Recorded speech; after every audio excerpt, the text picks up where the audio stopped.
I'm usually wearing long sleeve shirts when I film because my office is always cold, even when it's 100 degrees outside. But today is a day where we must wear One Piece merch because today is a very good day. I just finished reading chapter 1056 and it was amazing. So if you don't know, I read each chapter week to week over on my Patreon with my patrons. It's a blast over there. But as far as making videos, I make chapter review videos on Oda's break week. So Oda's on break, Shonen Jump is on break. So I want to talk about the last 3 chapters. But we are going to begin this video and end it on 1056 because it was a great chapter and we have a lot to cover over these 3 chapters. So beginning with Buggy, because I'm so happy for our boy. Every time we check in with Buggy, every time we see what's going on with him, it gets better and better. If you don't already know, Buggy is one of my favorite characters in this entire series. He has been for a very long time, and I have been his #1 fan for a very, very long time. And every time he falls into greater success, I could not be happier. This reveal that Mihawk, the world's greatest swordsman, and Crocodile, the world's coolest villain, another one of my top 5 One Piece characters, have joined an alliance under Buggy. I could not be happier. This is the greatest birthday present Oda could have ever given me, and it's not even my birthday, but I know it was for me. Buggy has been thriving, and this idea, everybody wants to talk down about my boy, but he's smart. He's a genius. The fact that the world government, that the Navy was like, you know what? Warlords disbanded, and we're gonna start hunting them down. And Buggy says, I'm gonna start hunting you down. And yeah, this very likely was Crocodile's idea or somebody else's idea, and Buggy just ran with it. But between the Buggy's delivery service and now the Buggy Bounties, which I will not take credit for that amazing name, that was one of my patrons, but he is ruling the world right now. He is tipping the scales of power.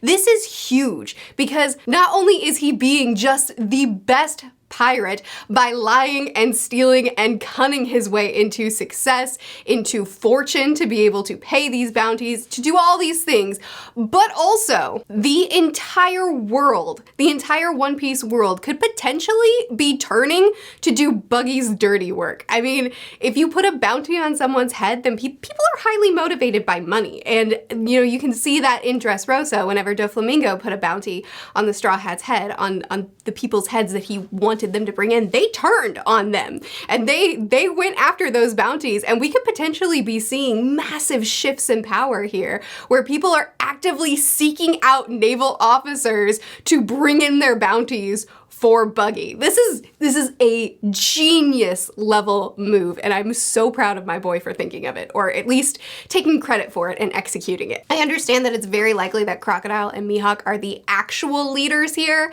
and Buggy's just taking all the credit, and frankly, I'm fine with that setup. I think that this is the best trio, and I'm so happy for them. The fact that Mihawk is underneath Buggy, and that Buggy probably knows where the One Piece is, that Shanks is going after the One Piece. I've been saying for a couple of weeks here now that I think that all of the Yonkos are going to meet on Laugh Tale. They're all going to go and be there at the same time. Luffy will find the One Piece. Luffy will be made the Pirate King. But Buggy and Shanks and Luffy are all going to be there together, and then Blackbeard will arrive as the dun dun dun moment after the really happy we got the One Piece moment. But also, and the fact that Mihawk is under Buggy, and Buggy is clearly going to be following us, clearly going to be continuing this story as the resident meme. So he's going to be at the final battle too. That sets us up perfectly for a Mihawk versus Zoro fight, which we had to have anyway, for Zoro to accomplish his dream. So Zoro's dream can be accomplished alongside everybody else's because he will go toe to toe with Buggy's #2, or, you know, know, I assume Mihawk is Buggy's second in command. It makes sense to me. Everything is just kind of flowing together perfectly. It's all coming together exactly as it should in my mind. Shifting focus, we got some really, really huge reveals about the structure of Wano as well as Pluton in these chapters. The fact that Wano it's built a lot like Water 7, which is a really cool parallel because we first learn about Pluton in Water 7, and now here we are learning that Pluton is here, and Wano turns out has a similar situation where they're building up as the water levels rise. And so since two walls apparently just grew up on either side of Wano, creating this catch for rainwater to rise up, and so Wano also built its city up as well. And we can't get to Pluton unless we destroy the walls of Wano, which is why Zunisha was needed in the first place in order to open the borders, which would just destroy the borders and destroy what our current situation in Wano is. So it's a huge move. It's a really big deal to open the borders of Wano, and now I understand why we needed Zunisha to do it. And in order to get to Pluton, we have to do that. So it's all connected in this really awesome way. This reveal is really cool, and it gives us more information while also just opening up that many more questions. Does Momo know about Pluton? Did he learn that whenever Yamato showed him Odin's journal? Why did Odin want to open the borders of Wano? Did Odin know about Pluton? Did he want to unleash this ancient weapon? Whatever it may be. And when the borders of Wano are opened, what is that gonna look like? All that rainwater is going to come pouring into the sea. Is it going to change the tide levels? Are surrounding islands going to be flooded? Is where Wano is built attached to the mountain right now? Is it going to fall? Or will it be able to stay stabilized? Are they just going to be hanging in the air? Are they gonna rebuild ancient Wano? There's so many questions that I have surrounding this, but it's such a fun little world building reveal that I loved. Not to mention the fact that then whenever Robin says, do you want it? Do you want the Pluton? Which I feel like she doesn't have the right to ask that. It's Momo's call, but Law's right there, and one of my patrons pointed out that Law could potentially access it. He could potentially get it with his ability.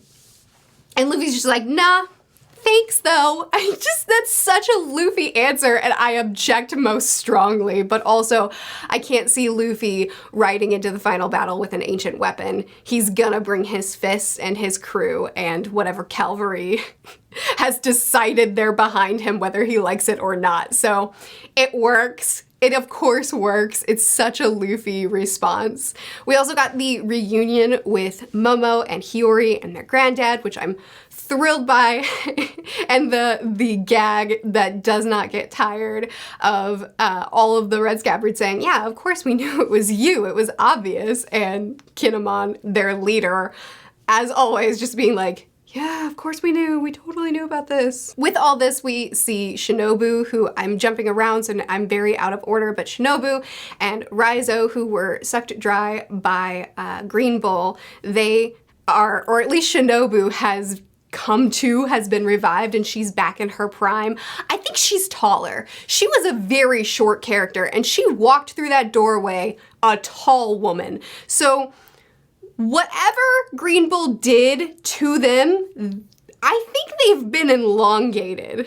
So she's not only much thinner, but I feel confident that she's taller, which has me excited about the fact that Oda didn't reveal Raizo in this chapter as well, because if he didn't reveal him, it's because he has some sort of design that he's excited to show us and he wants it to get a spotlight. So I like to think that this is going to be a gag, and Raizo is going to be this really tall, really thin guy, but still with a giant head, and he's gonna look somehow even more ridiculous, and his new ninja design is going to be leaning into the gag of you're this really a character that should draw a lot of attention being a ninja. He's just gonna lean into that gag even further. Some more really cool world things that Oda revealed in these last 3 chapters is that Sabo is now considered the Flame Emperor. He has gained a lot of notoriety in the world. People are basically treating him like a god.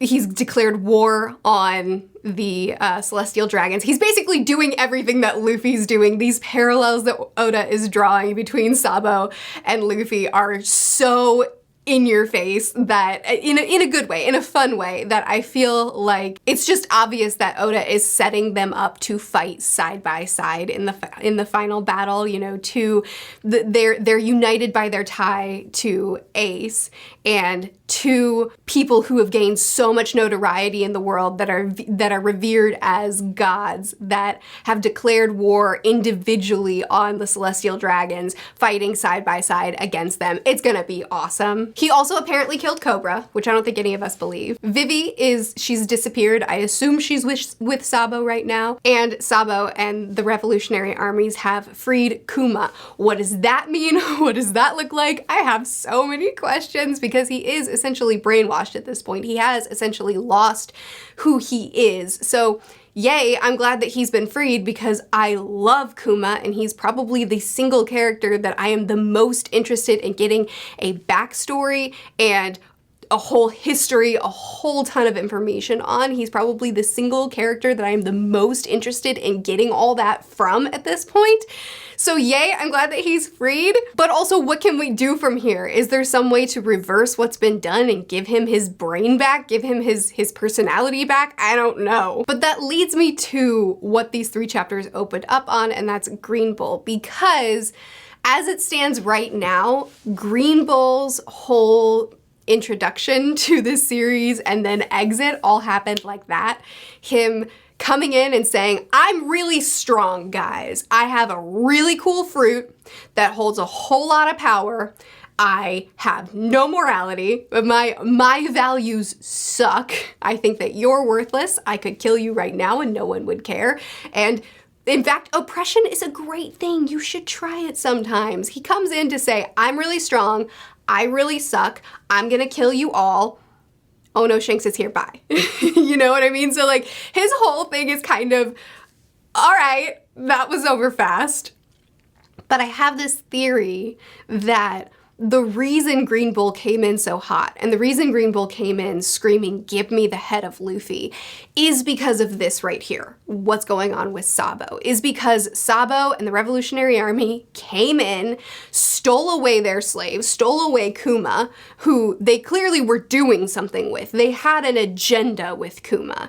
They stole him away. They lost the fight against him, against Sabo and crew. And the world's loyalties are going to Sabo at the moment. So between the world worshiping Sabo, between the world going crazy over Sabo and loving him, and Buggy putting bounties on their head, the world government is losing all control. And to me, Green Bull coming in so hot and screaming, I'm really powerful, watch out, I'll kill you all, give me the head of Luffy. To me, that looks like a really desperate attempt at someone who is losing fast and needs some form of leverage. And so he's coming in here as this desperate attempt of just give me something that I can use as leverage against Sabo, his brother. To me, this looks like the Navy flailing. To me, this looks like the Navy saying, I'm losing all power and control right now in the eyes of the people,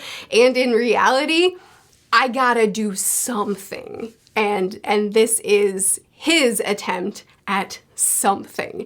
And it's a failed one. And the way it all played out, minus the fact that Green Bull is essentially a meme in my mind, you know, like the fact that he came in saying, I'm big and strong and powerful.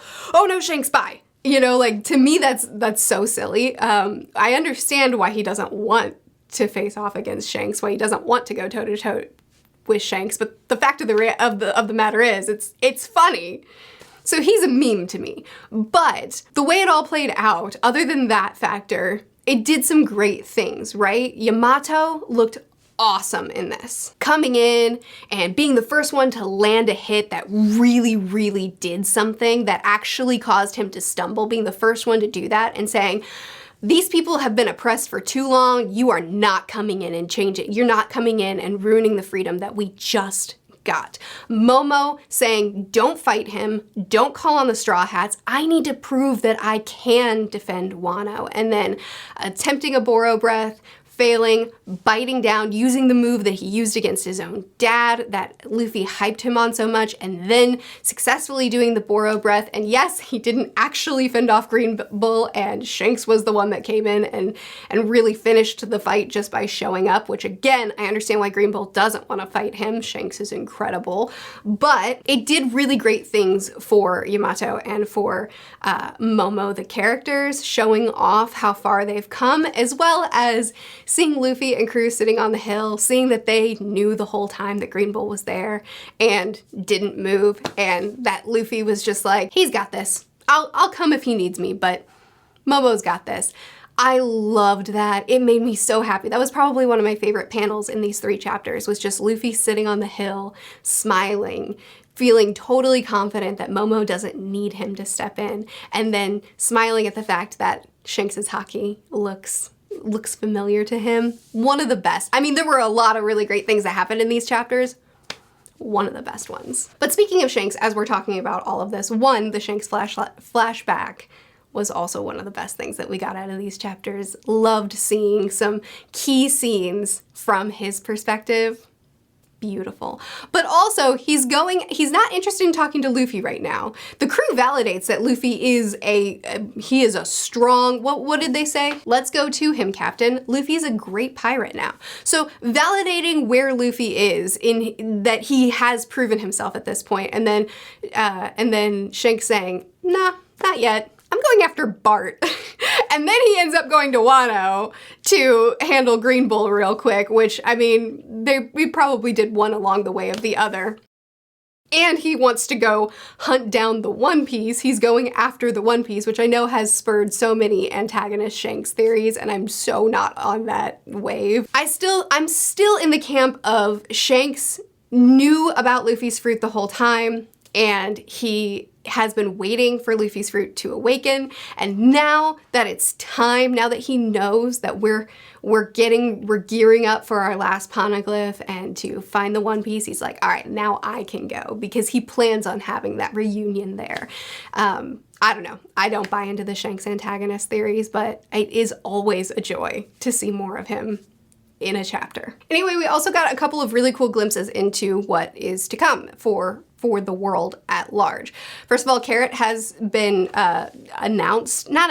Carrot has been offered the role of the King of Zou, which I kind of laughed at the moment I read it, because Zou's gone. Like, we don't even know where Zou is. So basically what Cat Viper said was, Carrot, I'm gonna stay behind, and Dogstorm, we're gonna stay behind to help counsel Momo, which totally makes sense. Completely on board with you there. We're gonna stay behind. You go find your kingdom. Like, you're in charge now, but go figure out where it is, because it left like weeks ago. But anyway, I don't know. I don't have strong feelings about this. I like that Oda acknowledged that Carrot carries the will of Pedro, and that's a big reason why Carrot got this role. I don't really know very many members of Zou, so I'm not really invested in who the new king is. I think it's fine. You know, an 8-year-old is ruling Wano, an 8-year-old in an adult's body, but he still has the mind of an 8-year-old, and he's going to do it well because of the council around him. And everybody rallied around Carrot and was like, yeah, this is awesome. You have our support. We're behind you. So it's kind of like a similar situation. Oda is very clearly saying, you know, the next generation is gonna lead us into what's coming forward. And so he's very intentionally putting young people in leadership roles for the new era, which Luffy, a young character, is bringing forth. So I don't know, as far as like all the parallels, it works for me. I like Carrot as a character. I think that she'll grow into this role quite well.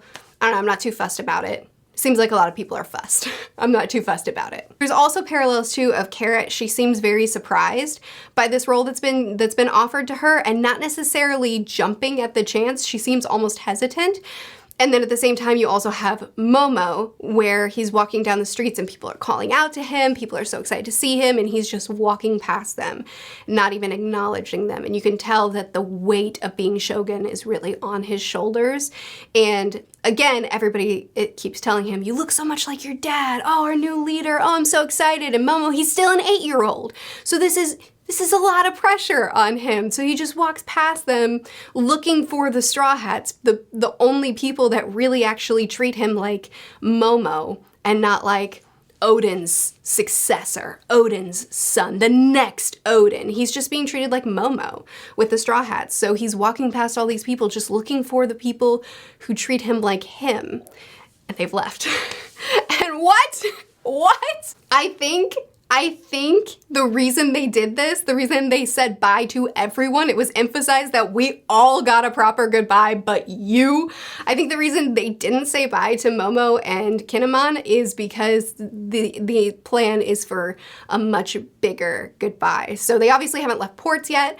I loved the little bit of not camaraderie. I love the little bit of bickering between Luffy, Kid, and Law. Again, always, I love their dynamics. Them trying to decide which direction they're gonna go and literally drawing straws over it. And it makes me so happy. I think it's so funny that no matter what direction we go in from here, it is because Luffy drew the short straw. It's not because of some smart idea. It's not because Nami's an excellent navigator. She is an excellent navigator. It's not because of some sort of thing that Robin read in the poneglyph and said, we must go this way. It is because Luffy drew the short straw. That's why we're going wherever we're going next. And I love that. But anyway, they haven't left port yet. They're going in separate directions, which I'm sad about, but I know we'll all come together again eventually. They're gonna go somewhere and they haven't left yet. And I think that the reason they didn't say bye to them is specifically because we're going to get a very good goodbye as they're sailing away. Momo and Kin are going to get their proper goodbyes as they're sailing away. Probably there's going to be something, at least in my mind, I like to think there's going to be something along the lines of not a tear was shed while they're all weeping. Yamato is likely going to go running as the ship is going out, grab a hold of a chain, and they're going to be going, and Yamato will be dragging along and then hoist it up onto the boat. You know, it's going to be a send-off that's, I assume, that's going to be a bigger goodbye for them, and that's why they didn't get a goodbye, and it's going to be a strong parallel to Odin. We still have 7 chapters left until the end of this volume, and those 7 chapters are probably going to be very, very densely packed with lore and with what's going on in the world. We're finally going to be exchanging sake cups and a party. I'm really, really, really hoping for some awesome crew moments. The crew is finally all together again, welcoming their new members, and I'm really hopeful that Oda will give us some time of the crew just chilling. We got that one panel where they were all just hanging out together, and Robin asked him, do you want to see this ancient weapon? And Luffy's like, nah, all stretched out. I want a whole lot of that. I want a whole lot of seeing our crew just laughing and being together, because it's been so long.